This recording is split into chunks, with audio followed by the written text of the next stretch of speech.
You have to say though, this is a bit original. You know what we call these? Touch and go.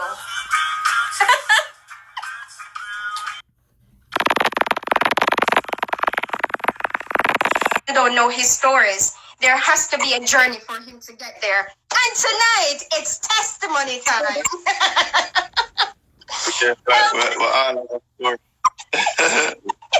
That's the root of all individual. You know what I mean? Right. Yeah. Story. Tell me about. My story is pretty. I would say no Jamaican. Yes. You know, just a little get to you. Before my mother migrated, my mother and my brother, Sheldon, used to be all over the place from Waltham off Campbell's Boulevard. That's where I met Ramesh when I was much younger.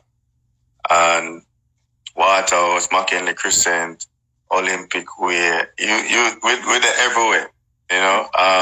When my mother migrated, I moved in with my grandmother, aka Mamsie, rest in peace. The woman who every finger in raising me into the individual that I am today. You know what I mean? I owe everything to her, of course.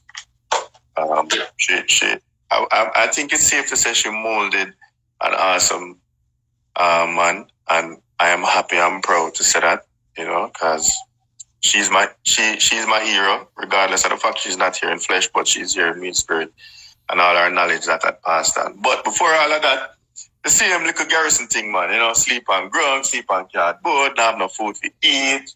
Sometimes I water, I go bed, sometimes I sugar and water, and you want make put all enough sugar in the cup, and when you drink it off, sugar left, and you just put little water in it and make it stay till the morning, and then throw some hot water upon that and a tea that and bag of something.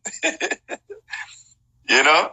But I wouldn't change anything, you know, because the man that I am today and all that I've learned and still learning, I learned that. So my grandmother is the woman that teaches me small things.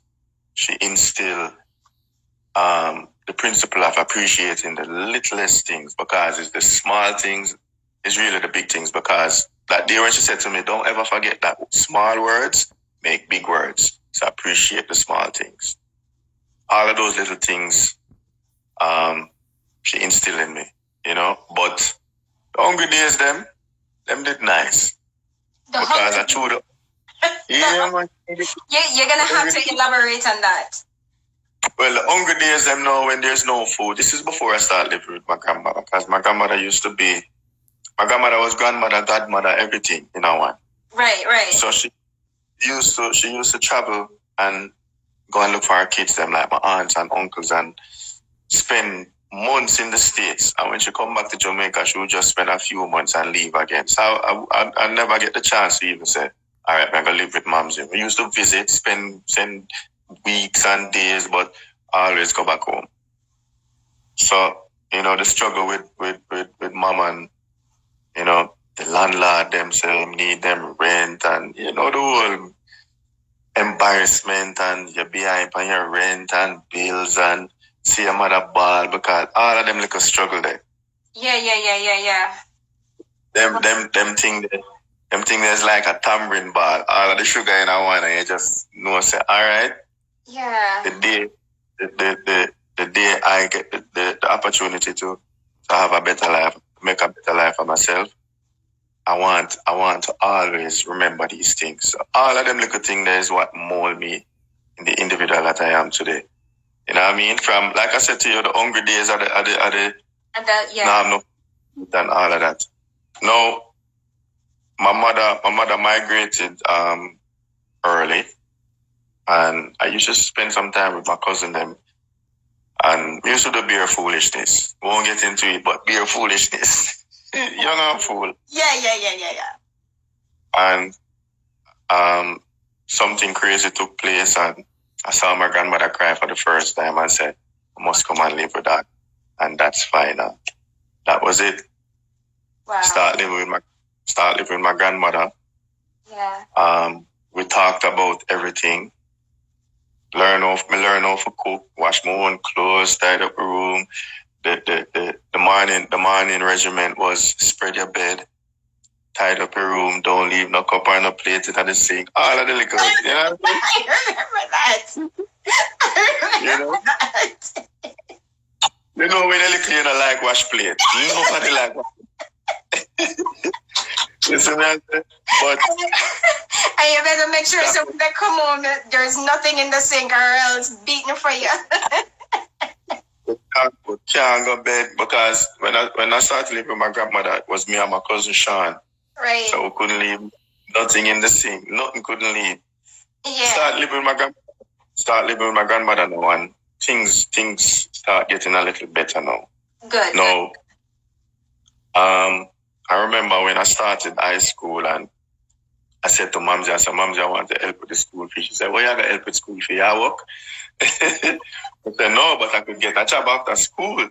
But she never took me serious. But I was very serious. Right. Because at that age, my objective is, okay, how small the education is, I want it because I need to make something on myself. Right. Me not grow with nothing, but I had everything. You get what I mean? I totally get it. Yeah. So all of those struggles was my best lessons. Right. My grandmother never took me serious and I nag her about it for weeks and it become months. And I said, Mom, I'm gonna make the first school year done. I'm gonna get the help towards the school fee. And she said, stop antagonize her, stop that, walk the way. Yeah. Anyway, I never stopped bother her until a neighbor friend of ours, she called and said, hey, I've nothing that the boy can do. Right. And she said, yeah, man, I have a friend, I'll call. I got a job at Burger King, down by Crossroad. Them time they just opened. I know I feel old, dog. Them time they just opened, so me excite, yo. There's nothing you could have done for throw off my day. I'm excited now. Right? Boom. So I come so now. A lot of people never know I went to JC because at the time, when you go JC, everybody know where you go. But me, I never have much. So I want the little education that I can get. So I go to school, try my best to not get into trouble. I did have only 2 friends, Trumaine and Damien. I go to school, and I will walk go off a tree, and then I take the bus go Crossroad after school. Go do my little thing at Burger King. Now, when I got my first paycheck, I bought my grandmother a Croton. A what? What is that? You're really old.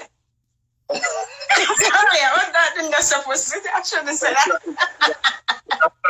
It's a plant. I love Croton, like palms and Croton. That's what flowers do. Okay. My grandmother was like, what is this? I said, I bought you. My grandmother loved plants. My grandmother is the type of grandmother who talk to her plants them. So I used to think my grandmother put her mind until I grew to understand that how important that is. That's another quirky side. So my grandmother was like, what is this for? I said, I got my first paycheck and I wanted to buy you something. Yeah. And my grandmother was like, she break down and she hugged me and she said, thanks. And she was just very excited. No, me super excited. I bought 2 white t-shirts and a slippers. I'm going to put on the rest. So I save. The long and short of it is I was at Burger King for 2 years. I save and I can save and then I start contribute and it was just the best feeling. So early out, independence was instilled. Definitely. Yeah.